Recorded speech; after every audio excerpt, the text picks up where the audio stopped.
Yes, I'm here. Yeah.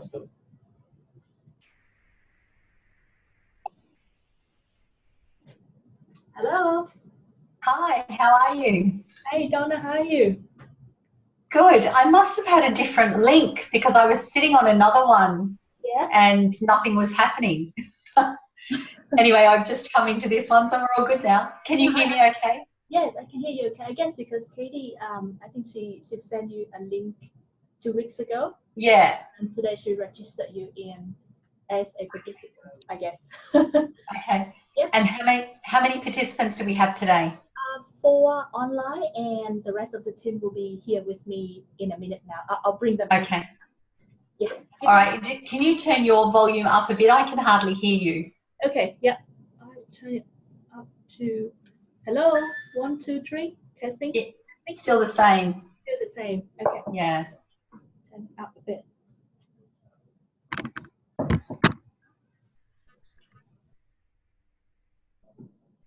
Is my volume like loud enough? Yes, it's very clear. Excellent. Yes.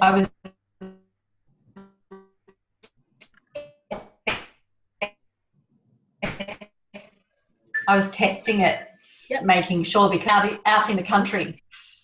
That's better. Yes. How about now? Yeah, that's much better. Great. Okay, I'll bring everyone in now. Okay.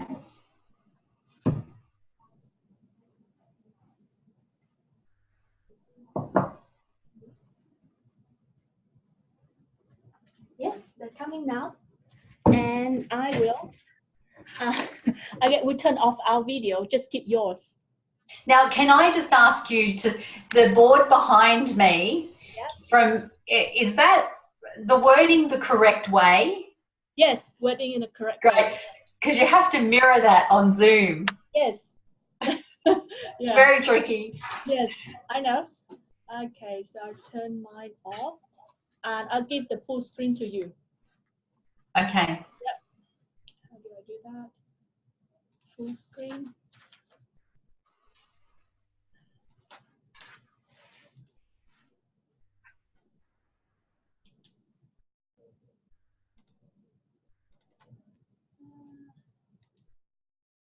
Do you know how do we extend your screen into full screen? Let me just see if I can do it. Yep.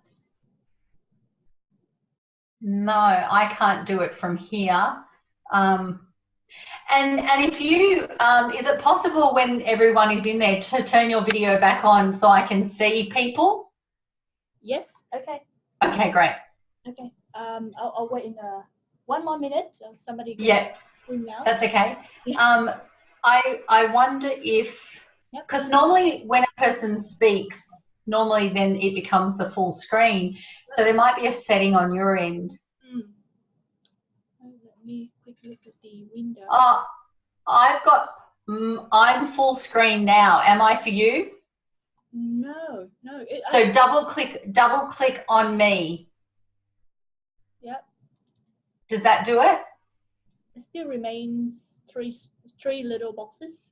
Okay, but if you double click on, because if I double click on tailored accounts, you become my big screen. Oh, okay. So just double click on me. Okay. Did that work? It doesn't. It's still saying that exists full screen, which means already. Oh, yeah, I've got it. Yes. Got it. Okay, great. Great. Okay. Yes. Looks good. Everything's good now. Fantastic. Yep. So I turn on the video so we can see the whole team, and I'll ask one last. Excellent. Bring everyone in.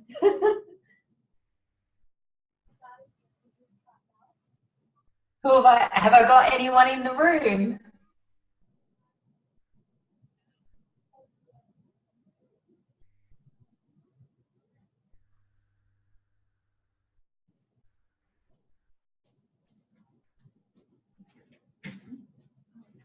Yes, anywhere. Yes.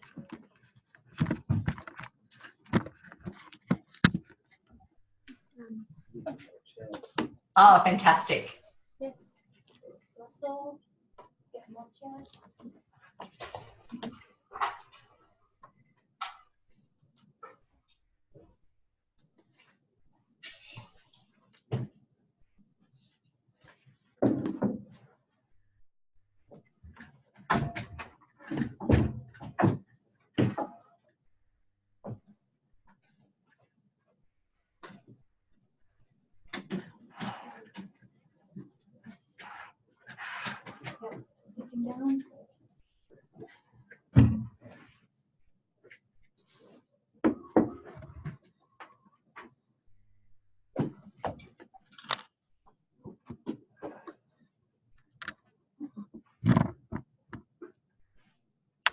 feel like I'm on a ship and it's swaying.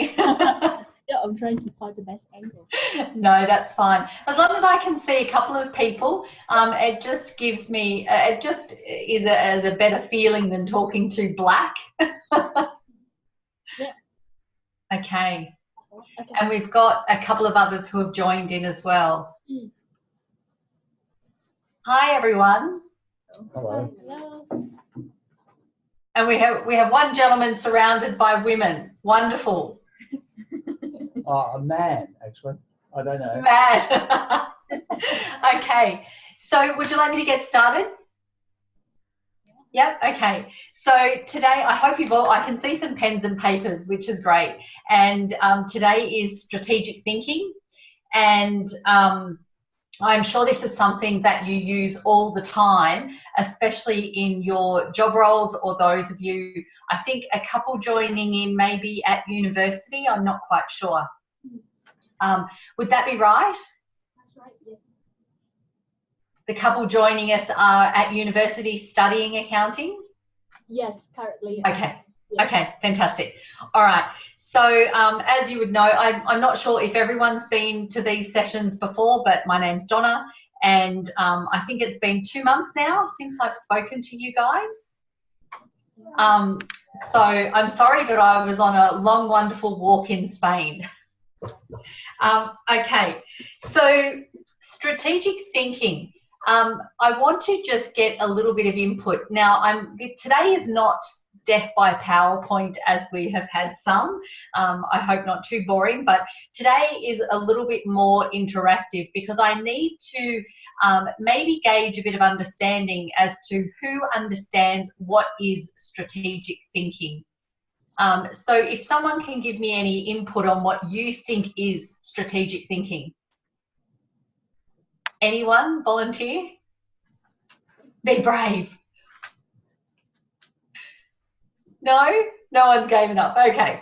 All right. That's fine. So as I go through this, I want you to be thinking about a challenge that you have had, but it's important that it's a challenge you are prepared to talk about, because we need to have a little bit of discussion around where you've had a challenge and how you thought about that challenge, so we can look at how was it, how were you thinking about it? Was it strategic, or were you in stress and therefore couldn't think clearly about a particular situation? So think about a challenge. I'm actually going to give a really good example of a recent challenge I had and how I had to become very strategic in how I changed my thinking, and then I had to assess the situation, and there's some steps that I've actually written on the board behind me as well that we'll go through. So I just want to give you a couple of benefits of strategic thinking. There are hundreds of benefits of strategic thinking, but I'm just going to talk about 5 of them so that you get a really good indication of what it is, how it can be applied, and some of the benefits. And the benefits not only in the workplace, but out in the world. We need to think strategically as we're going through different challenges in our life. So again, if you've been to my sessions before, I have talked about building a tool bag of strategies that we can use to overcome challenges, to be able to communicate better, to be able to reduce stress in our lives. And so one of the benefits of strategic thinking is it's another tool in your bag that you can use when you come across problems. Now, this could be a problem with a client. You could be having communication problems with a client, and you can't do your job effectively because of the way in which the communication is not flowing with your client. You need to get information, they're not understanding what you're saying. And so you have to think more strategically about how can I communicate better with my client to get what I need, because that's going to be a win-win situation for both you and your client. So again, one of the benefits is add it to your tool bag so that you can tap into a different way of thinking. The next one I've got is the ability to think outside the box. So we have policies and procedures in our workplace, and that's fine. But when it comes to thinking outside the box, that becomes a very good strategy that you use in your career. Those that can think outside the box are known to advance in their career more quickly than those who cannot. Okay? Those who can problem solve more than those who can't, would you say they would advance in their career as well? Right? So problem solving is a key skill that we need in the workplace, and it gives us many benefits. You know, problem solving, when you are someone who can solve a problem, you become someone who is looked up to because of the way you think, right? So let me give you an example of that. Someone has a challenge in a role that they're doing. It could be a project, and they're feeling stuck, and the project from their perspective can't progress because they're stuck on this problem. Now, someone who can think outside the box and look at all different ways, you know, if you look at simply, is my glass half full or half empty, right? So someone says, well, while you're worrying about being at half full or half empty, I'm drinking it. Okay, so you don't have to look at something one way. You need to be able to look at things in multiple ways. So being able to think outside the box of how we can solve a problem is, again, part of strategic thinking, and it means that you become a key asset in your organisation because of the way you can think differently. Okay, you become a creative problem solver. Now, I don't know if you know someone in your workplace or someone outside of your workplace that can solve problems easily. Have you ever observed what they do and how they do that? And sometimes it's that they don't let the stress of the situation overwhelm them, right? So they know the situation's there. The situation may be stressful, but they're not allowing the stress to take over.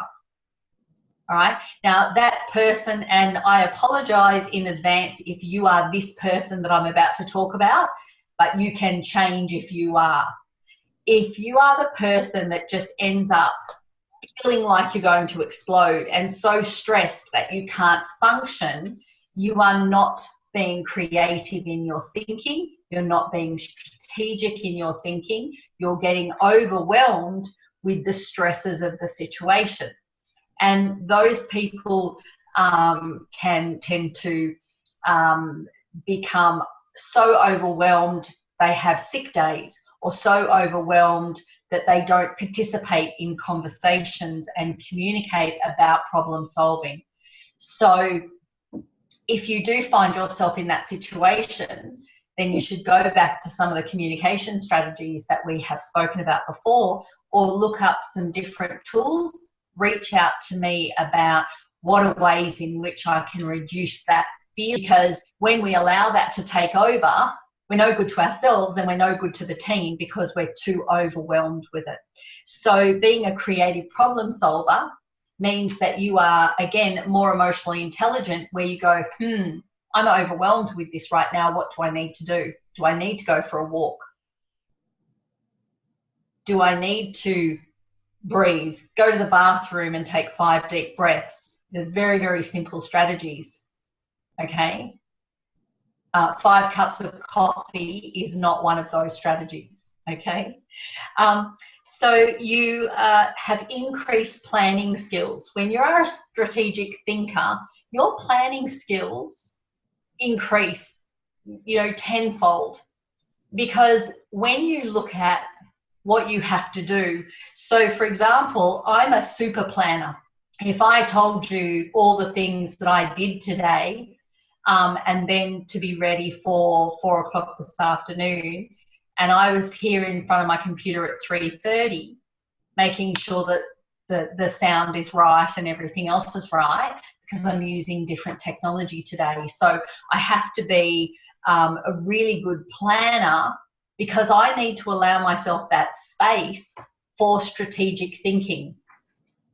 All right. You can't go from one task to another, boom, boom, boom, boom, boom, if you want to get things done well, because you have to be able to have that time to think about strategy. Okay. And the strategy could start with the day before. Just show of hands, and those of you who are not in the camera, who clears their desk at the end of the day ready to come into a fresh space in the morning? No one's putting their hand up. Okay. Who makes their bed every day? Me. It's me.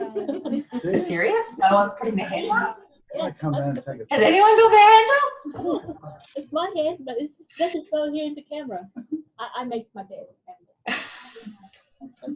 day. You might say, sorry? I just had something to say on getting stressed and overwhelmed. Is that all right to say something? One of the things You're getting stressed and overwhelmed now? No, I was just going to say one of the things that having small children taught me is that getting overwhelmed isn't necessarily something that should cause you stress. You can drive a wedge between the two so that you feel more comfortable being not able to cope. It doesn't cause you stress when you can't cope. Okay, so how do you define the difference between not coping and stress? Do you see them as two different things? If you're not coping, are you not stressed?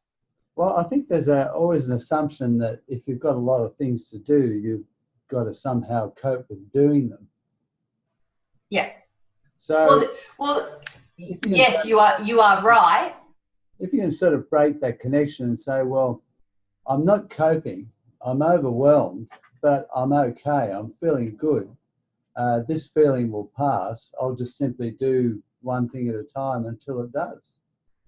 Yes. To be the way that I learned how to cope with it. That's not to say sometimes I don't still feel like rolling around the floor screaming, but nonetheless, that was a good lesson that having a lot of small kids around taught me. Yeah. Yeah, and one of the things that you just said is at the point that you're overwhelmed, you can then rethink that and you go, this will be okay. Yeah, it'll pass. It'll pass. Yeah, but there are people who don't actually get to that stage that you're talking about where you can actually rationalize it will be okay. So what do you do? How do you get to that point where you've gone, I'm completely overwhelmed right now, but it's going to be okay? I think you realise it's a bit like being hungry. You know how when babies are hungry, they have no memory or inbuilt memory of having food. So they get terribly distressed when they're newborns. Yeah. But as you get older, you realise that hunger is not a permanent state, that it will pass. When you give yourself food. Yeah, so you've had so many meals in then you now realise that even though you're very hungry, you'll one day not be hungry. And it doesn't cause you the same degree of anxiety it would with, say, a newborn child who thinks that this state of hunger is the permanent state. You know what I mean? It's quite interesting, really. That's why it's the end of the world. Right. So when you're overwhelmed, sorry, I didn't mean to interrupt you. It's difficult because I couldn't see you still talking. At the point you're overwhelmed in work, you've got a lot of work to get through. Yeah. What do you then do that reminds you of this is going to be okay, I will get it done? Sorry. Should I show it to Russell? I make lists. I think that is what I do. I make lists. Yeah. I put it all down on paper.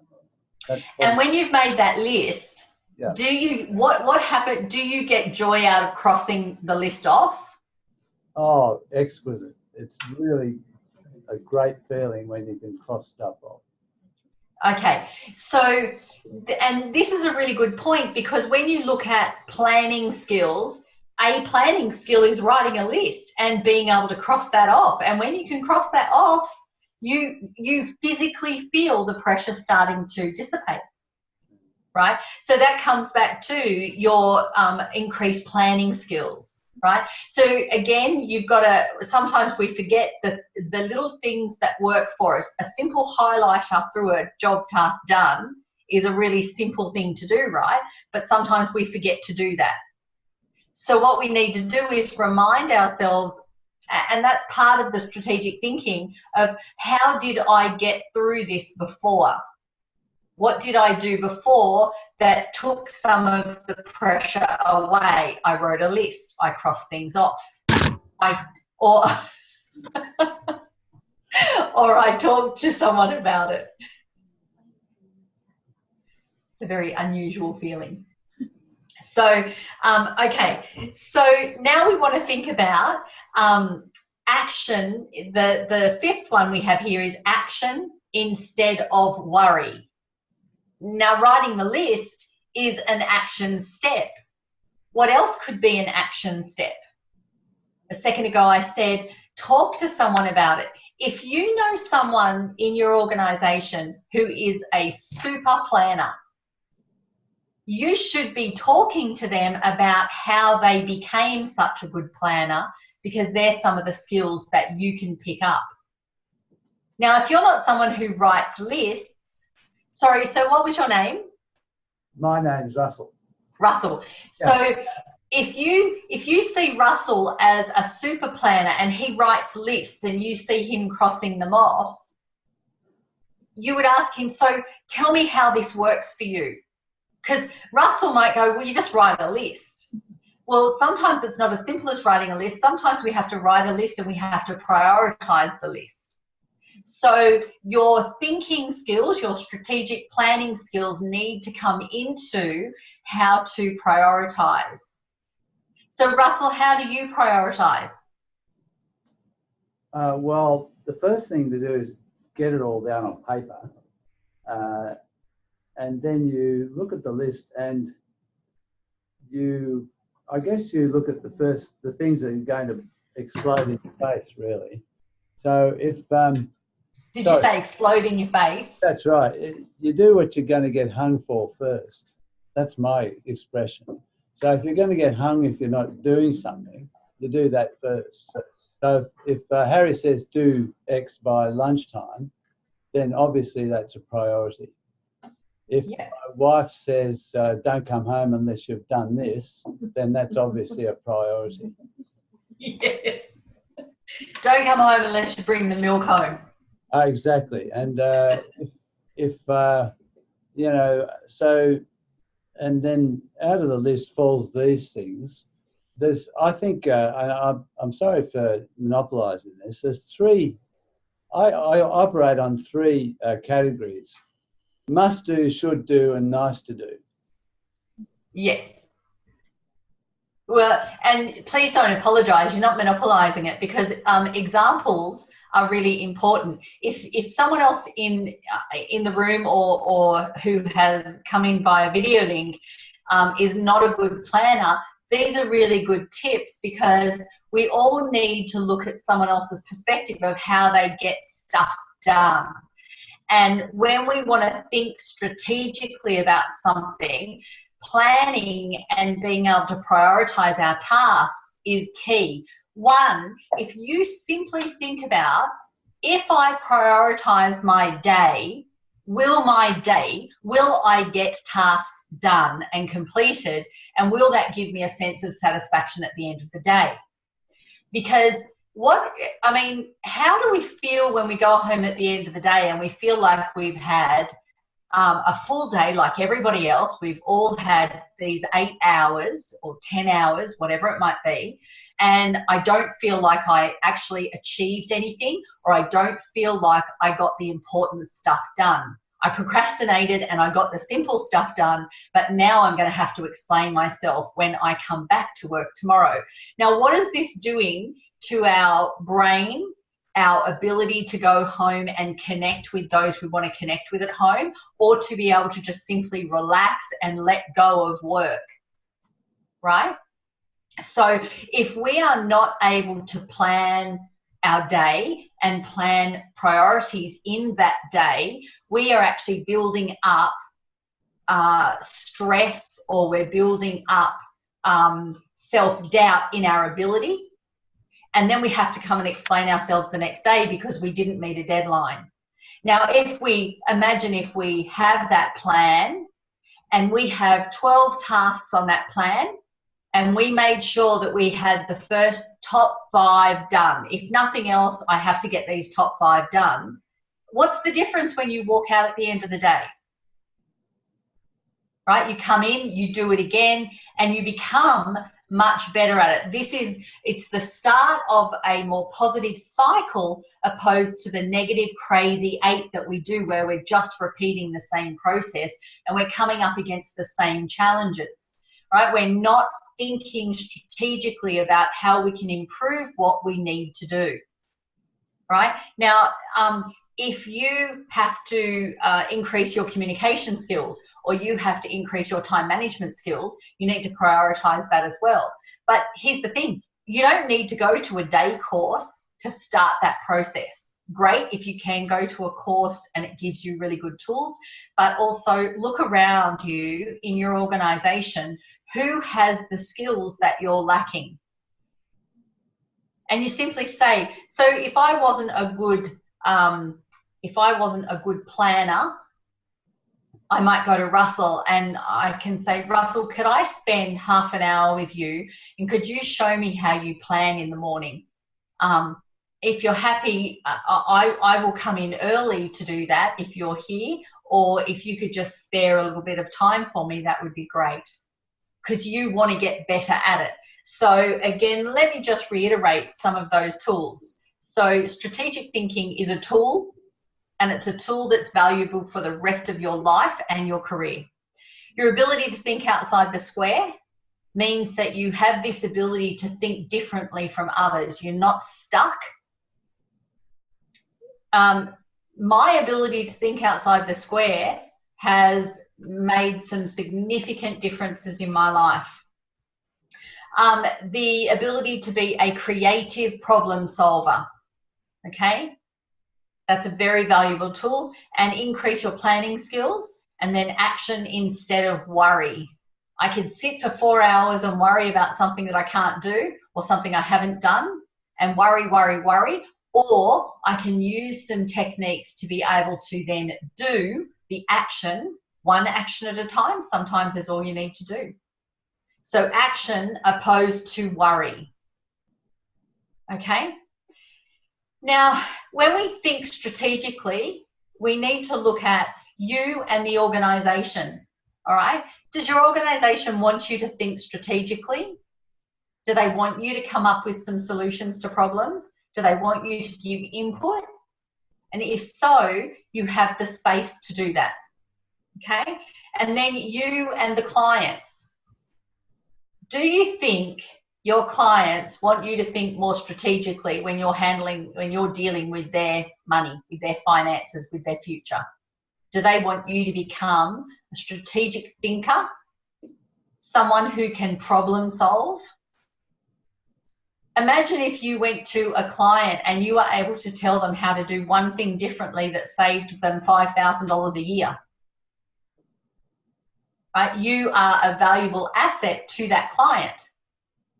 And then there's you and other colleagues and stakeholders, when you can all contribute, but also encourage people to think differently. That means that you can't always sit back.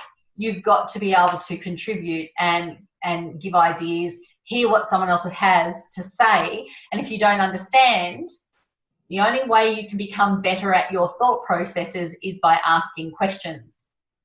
Now, I'll give you an example. Russell, can I use you again? Sure. So Russell has contributed in a meeting, and he's told us that he thinks we should change a strategy because it will help the clients in A, B, and C way. if I'm going to become a more valued member of the team and I'm going to think differently, I could be sitting there and I could be going, oh, I really want to know what he means by that because I don't understand. And if I understand, maybe I could do something like that too. And that's my self-talk, right? And I'm going, oh, but I don't want to sound silly. Or I'm going to be braver and I'm going to say, Russell, I hear what you're saying, but I don't quite understand what you mean. Could you explain it to me in a different way? Now, I can see, I think, Russell, we spoke at the last session and this session, that Russell would be more than happy to explain something in a different way so that you understand. And you can go back and forth sometimes because, you know, if Russell was going to give me directions to a place in 3 suburbs over, he could tell me the directions 500 times. I'm not going to get it. But if he wrote a mud map, I'd get it. So I need to say to Russell, could you just do a quick mud map for me because I don't remember directions. That's just not how my brain works, right? So if I want to be a strategic thinker, I have to act, behave strategically. I have to ask better questions to be able to get the information I need to be a contributor. I can't sit back scared to have that conversation or ask those questions. That's not going to work, right? So a bit of braveness comes into it as well. But again, if you think about how will this type of thinking advance your career long term? If I'm going to sit back for 5 years, I could be 5 years behind someone else who's moving on in their career because they're brave enough to speak up and they're brave enough to have those conversations. So you really need to think about, are there some conversations you could be having? Are there better questions that you could be asking? Okay, so when we talk about strategic thinking, we need to look at, you know, some examples of what that is. And so this is where, and if you look back here on the board, I've just got some basic 3 steps to start with, right? You don't need 20 steps to do something. You need to start with the basics to be able to expand on those. And once you do start with the basics, you'll then start to ask questions. So when we look at it, it is how you assess, view, and create aspects, future aspects, okay? So if we look at assess, we need to assess the problem or the situation. How did this occur? What happened or what went wrong? I've not seen this before. So let's look at what is the problem.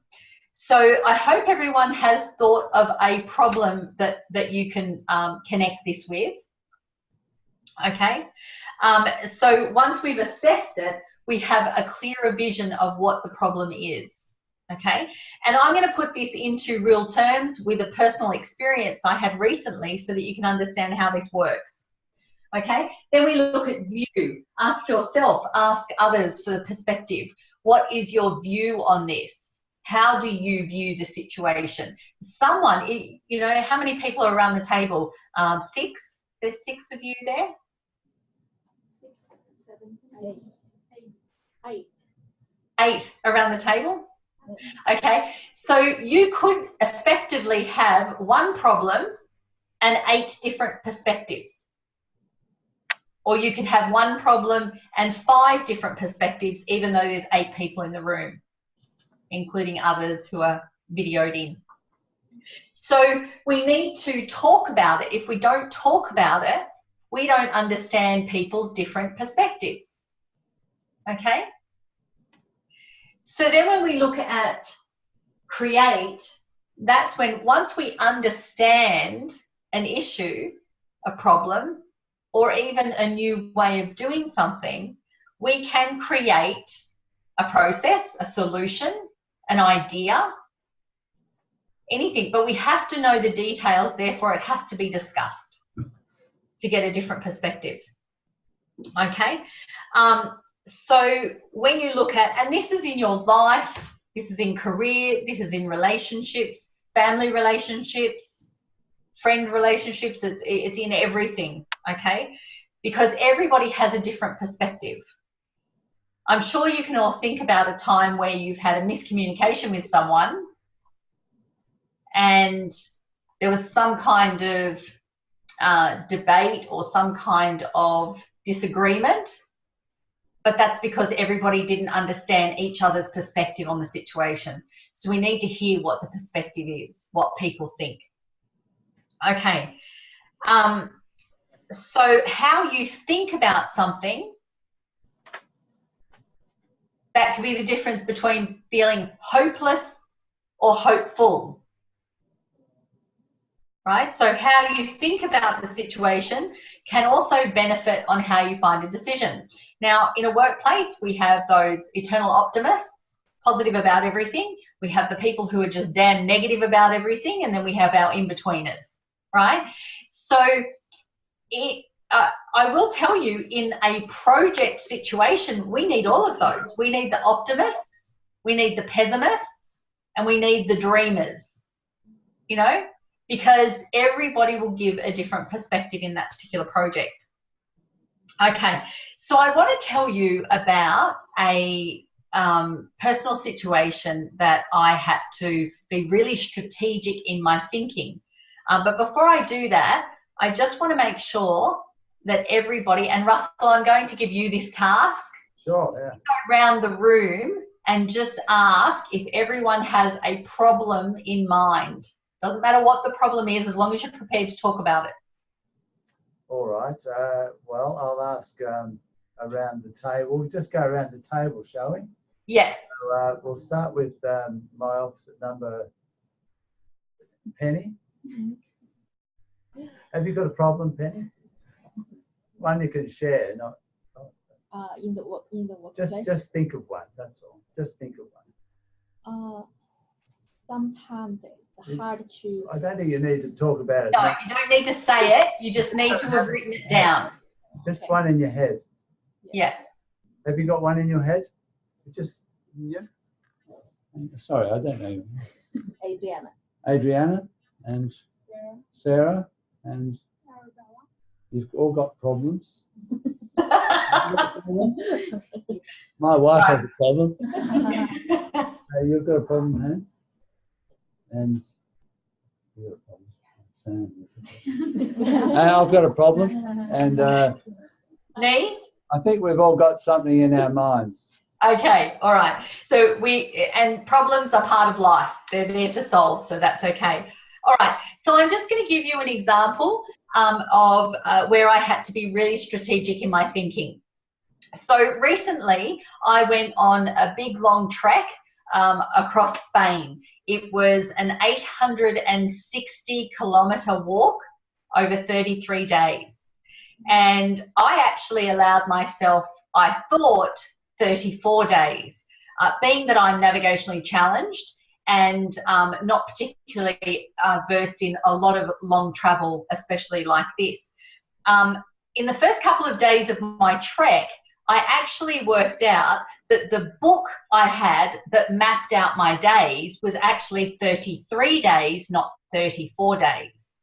Okay, so that means that I actually have to make up a day, because I don't have 34 days to trek. When I planned it back out, I went, uh-oh, I've got to get down to 33 days.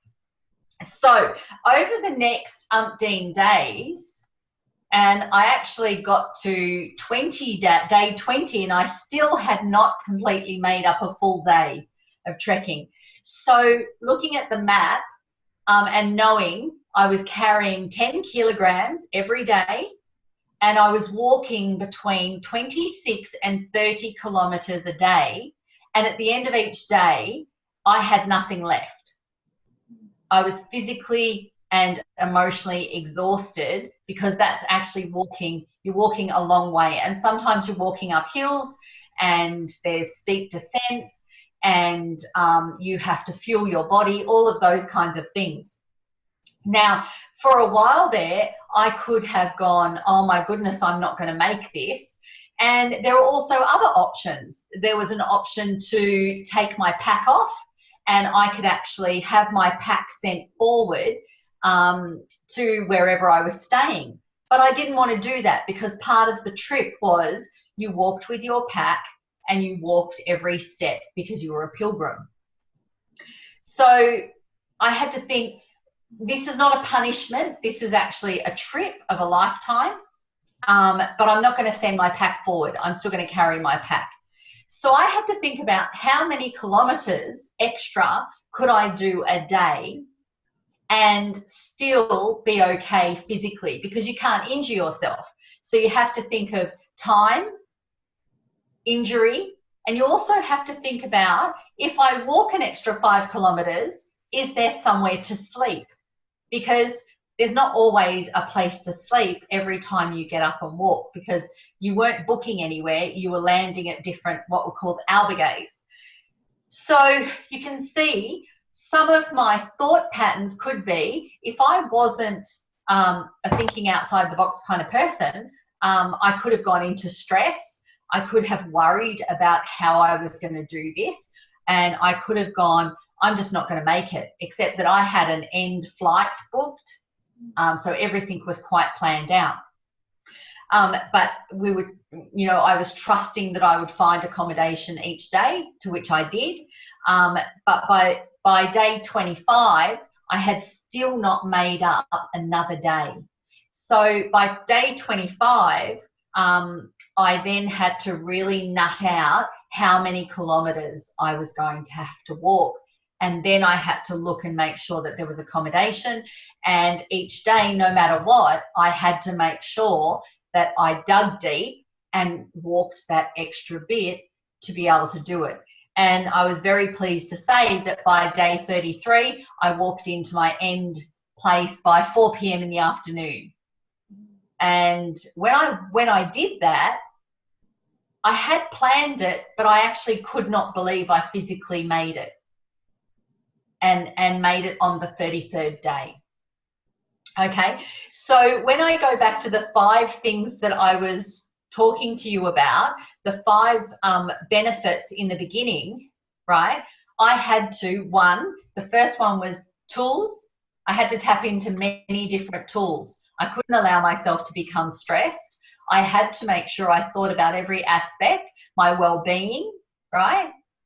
Now think about your problem as I'm going through this, okay? Because well-being is a very, very important part of strategic thinking, because if you're not looking after yourself, your brain does not have the ability to think strategically when you're in overwhelm. It's physically not possible when you're in what's called fight and flight to think strategically.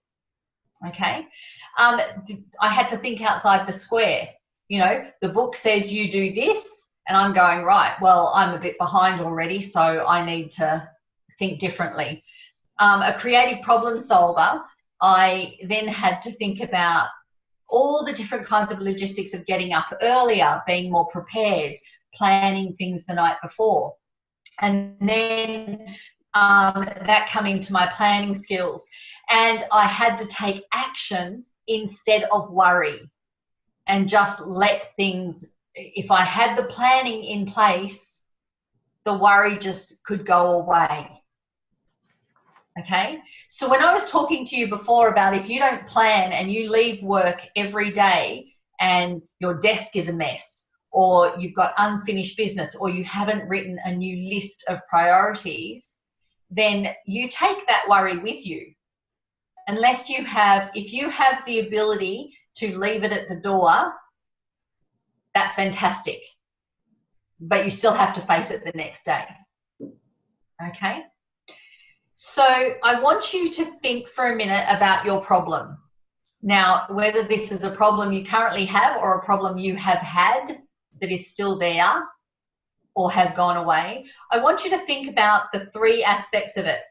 Did you really, or have you assessed the situation clearly? So write that question down. Have I assessed the situation? Thinking about your problem. Okay, so when you look at the situation or the problem or the scenario that took place, have I really assessed it, or am I ignoring it?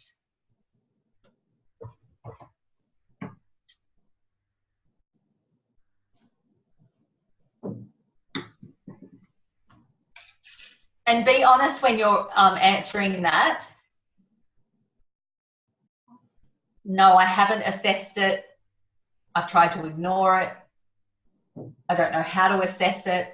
Whatever the answer is for you, there is no right or wrong answer. Okay? What's your view on the situation, and have you talked to anybody else about it? What's their view?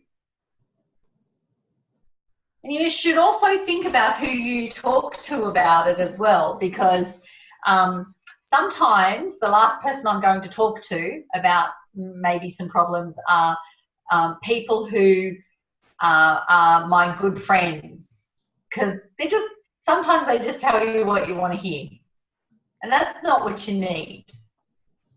You need the person who tells you the truth, right?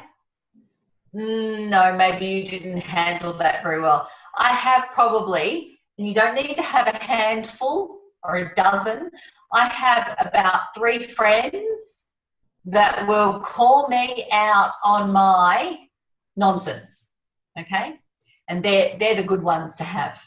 All right, so did you look at the view? And have you created a solution? Have you created a strategy to be able to solve this problem?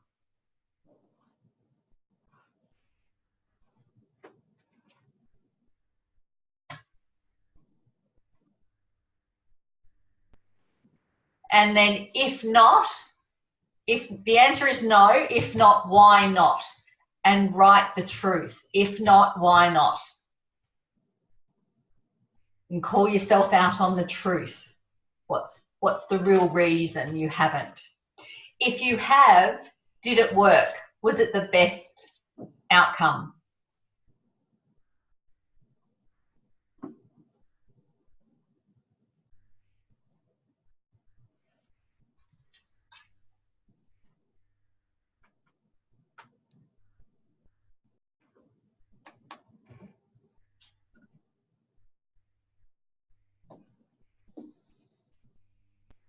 Okay. So we probably only have time for 3 volunteers. Who are these 3 volunteers going to be? Well, I know their names. Would you like me to give you 3? So Penny. How about we ask Penny? Penny, would you like to be one of the volunteers? Can it be the next one? The next one, okay, okay. Who would like to go? Russell, would you like to go first, just because I know you're a trooper in participation? Okay, all right. Look, I bought a place and I want to set it up as a service department. Okay, so I had some money, so I thought I'll get into this because it's a bit of an adventure, really. I don't know much about it. I know I've got to buy furniture. I've got to take insurance. I've got to make sure I can pay for it, money, mortgage. Yeah. So there's a lot of balls in the air. So each of them require attention. So I've got a lender. I've taken out a mortgage. I've got some insurance, but I've got to do some more work on that. Mm-hmm. I've got an agent who's going to look at the place and tell me what furniture I need, how much I can let it out for. I've got another agent who's telling me, don't deal with that agent, you can do it all yourself. So all these questions. As far as, so there's a lot of things to consider, even down to security of the place. Yeah. Like it will be empty for part of the time. So how do I secure it? Yeah. How do I keep the lawn mowed? This sort of thing. As far as getting views, I'm talking to the agent who's an expert. There's an agency who has a particular interest in this and has many properties. Mm-hmm. I'm talking to the boss, of course, because we're in this together. The real boss, that is, not the... Yes. So she's got particular expertise in decoration. So she's going to buy furniture and we're shopping on Facebook Marketplace, etc. Yeah. And as far as the solution, well, I think part of that is thinking that, yes, there's many things to consider, as I said, but we're going to fall down some holes. Almost certainly there'll be unexpected things happen. And I think part of it is to anticipate that there's going to be delays and frustrations. Right. For example, I've got a tenant in at the moment whose marriage failed. And so she then is saying she'll move out on a particular date, but may not. So I've got to take that into account because she's got a young child, so you can't get too sort of belligerent about that. Yeah. And so have you mind mapped this to have really clear in front of you all the aspects of this that go off, you know, like you talked about the furniture and the insurance and the planning and then looking at the risks and where you feel like you're going to fall in some holes so that you can have a strategy around that? I haven't committed it to paper, but it's a good idea. Yeah, so sometimes when you have, you know, a big A3 sheet, and I actually just use those big sticky notes, and I do a mind map with in the center with, you know, is obviously the core, the property or whatever, and then you go off and you add to that, and that's in front of you. At least once a day you're looking at that, and you will just add little things as they come to you, because our brain does not remember all of this. You know, there are so many things, and we expect that we should be able to, but in fact we don't. And when you add to it, something else then triggers something else, which triggers something else. So I would mind map it if I was you, and get good landlord insurance. Well, yeah, I think I'll double that. So, okay. So thank you for sharing. Penny, was that helpful with Russell giving his problem? Yes. Okay, so you can see that Russell, he's assessing it, he's getting different views on it, and then he's got to create the strategy to be able to, especially when it comes to risks. So anything that we do, we need to go, this is a great idea, and we've thought about all these things, but does this bring up risk? And then we need to really think strategically about the risk and how it can be mitigated, eliminated, or the risk can be shifted. And again, shifting the risk, one of those ways is landlord insurance. You know, I can't believe any landlords do not have landlord insurance. They get it normally after something goes wrong. Yeah. Okay. So I think the question is, the best question is, what's going to scuttle you? What's going to sink you? And so many things that can sink you in this sort of activity. Yeah. But if you be careful though for that not to be your focus, because if I think about what can go wrong, I'm energetically looking at all the negatives opposed to the positives, and then having a risk mechanism. So, okay, Penny, before we run out of time, Penny, would you share yours? Okay, my question is like, I'm doing a project. I'm building my own home now. So I talk with a project manager, like I want to build a customer house. And most of the time I just talk with him. But before I talk with him, I have a lot of questions.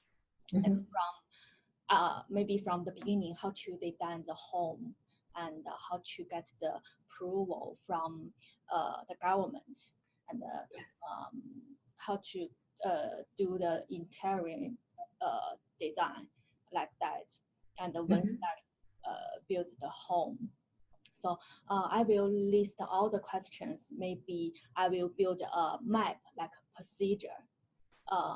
And after I talked with the project manager, maybe I will change my procedure, like update my procedure. Yes. Yes. Yes. I need, for example, my question what should I do before we launch the application to the government, and what's the code about like kitchen or bathroom or something? What kind of floor I need to choose, or what's the set? What's the, how to say the? So can I just ask you? You have a project manager, and are you building this with a building company? Yes. Okay, because the building company has all of these procedures in place already that you should not need to. What you get to do is pick everything, and they'll tell you what they need first, second, third, fourth.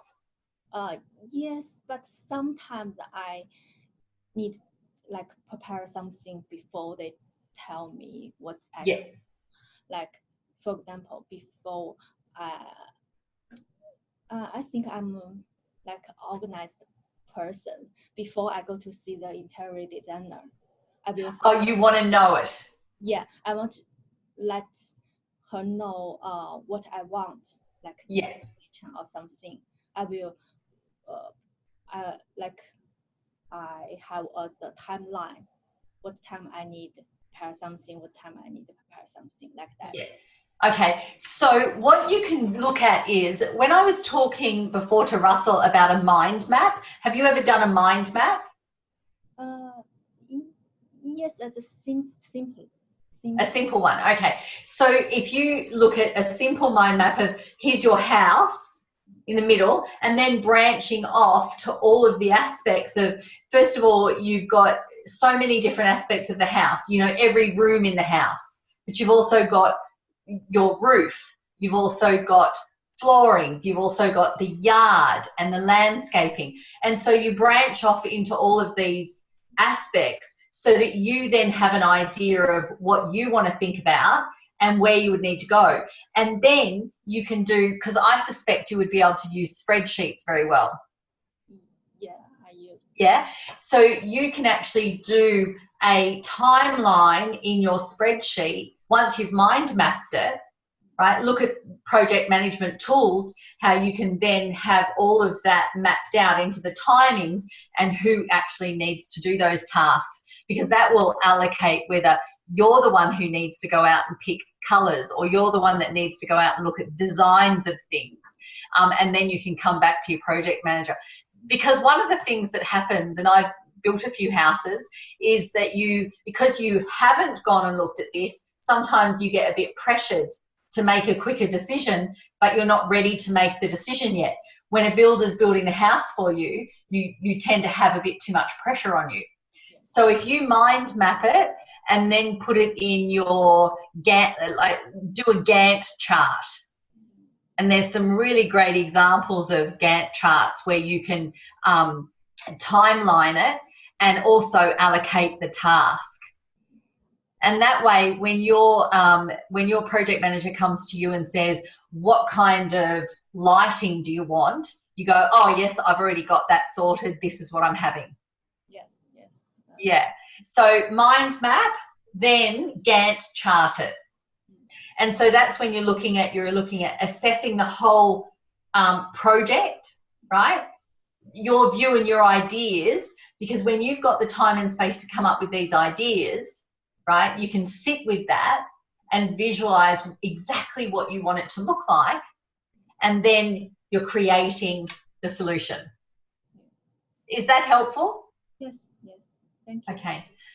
All right, so it's 5 o'clock. I just want to make sure everyone has got the concept. If you can push the camera around a little bit, if anyone's got questions or you've got the concepts of how you can become a more strategic thinker. Yep, that's perfect. Go back a little bit.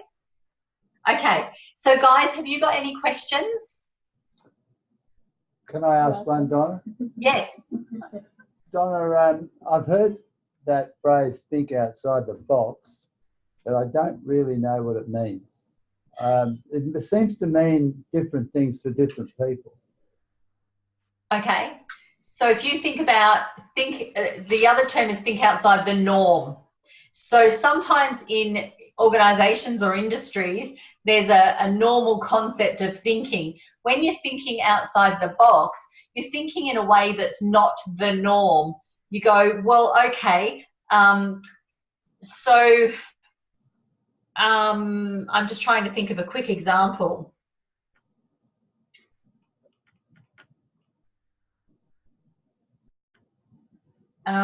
So when I do my planning in my business, you have just your general planning of what's going to happen, what funding comes up, what training courses we're going to do, and what the business itself needs to do.